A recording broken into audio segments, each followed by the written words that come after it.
Okay, so I just wanted to do a quick setup video here for my Kyosho Rampage Pro E. One of the viewers on a previous video I made for this car at VONATS asked about what setup I was running, so I'm just going to go over that briefly. I did have, if you go watch, I think the last build series video for this, I had a baseline setup that I had used, which was essentially copied from my Kyosho RB6. I started with that, and I showed up on the Friday of the race weekend for VONATS to do a lot of practice to make sure this was all dialed in. And that setup worked okay, but it needed still a bit of work. So what I have, I basically kept the shock settings mostly the same. So in the front here, I have 5 by 1.2 millimeter pistons and 32.5 weight oil.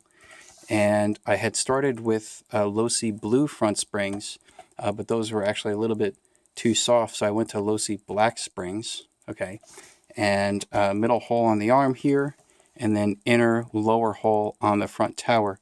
I'm using the lower hole because these are Kyosho RB6 shocks, which are a little bit shorter than the old Rampage Pro shocks, so I had to use a lower hole here in order to get a reasonable amount of droop, okay.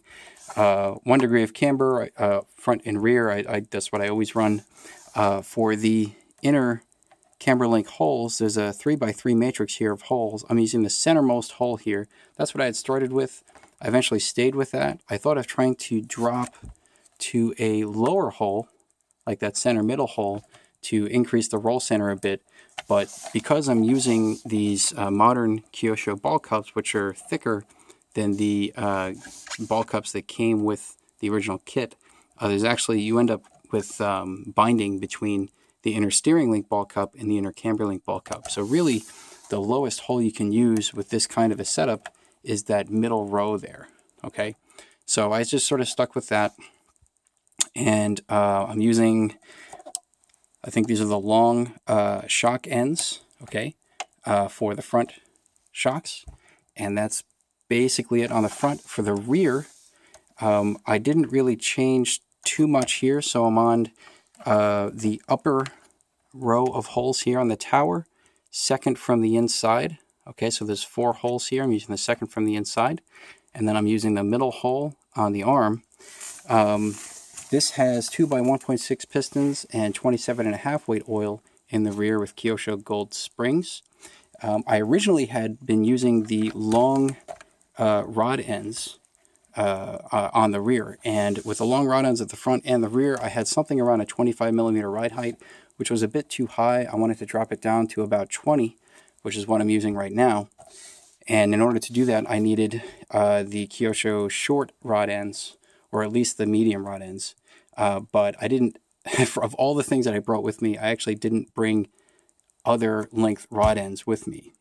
So I had to go to the hobby shop and see what they had. They didn't have any Kyosho parts.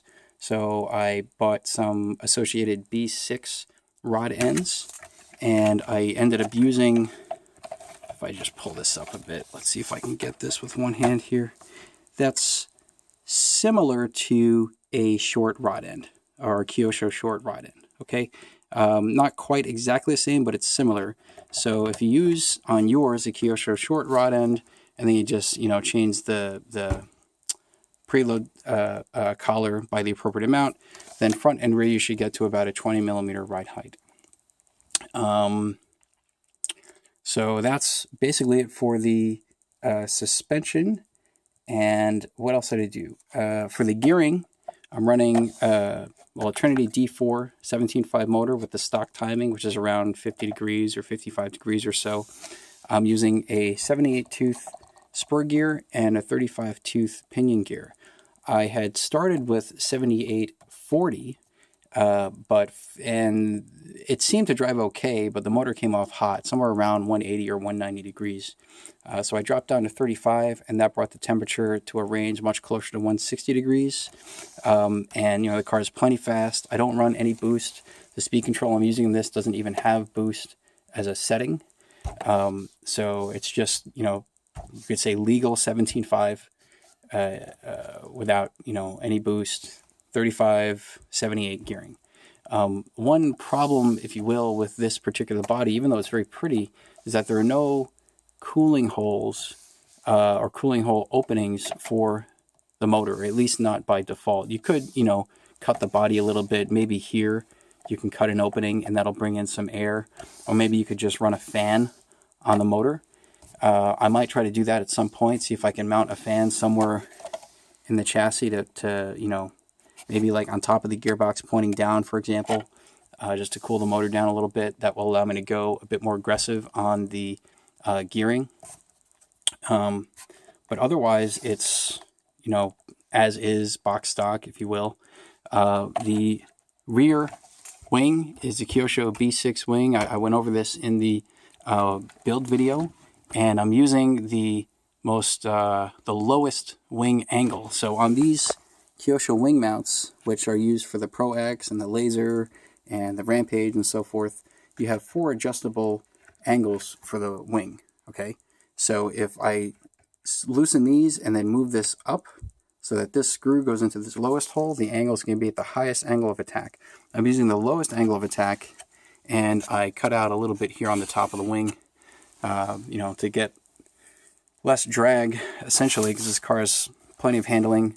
I don't need that much in terms of rear grip at speed. The car handled very well. The only other thing I changed was the inner Camber link mounting point here. I had originally started, okay, on the 1 row up. You can see where this little marking is right here. So 1 row up from this hole on the innermost hole.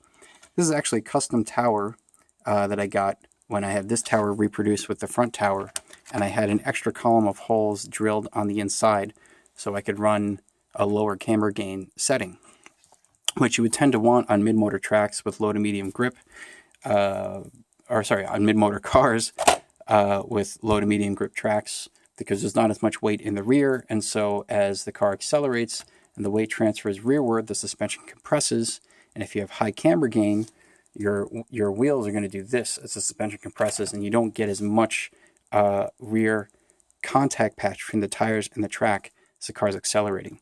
So if you want more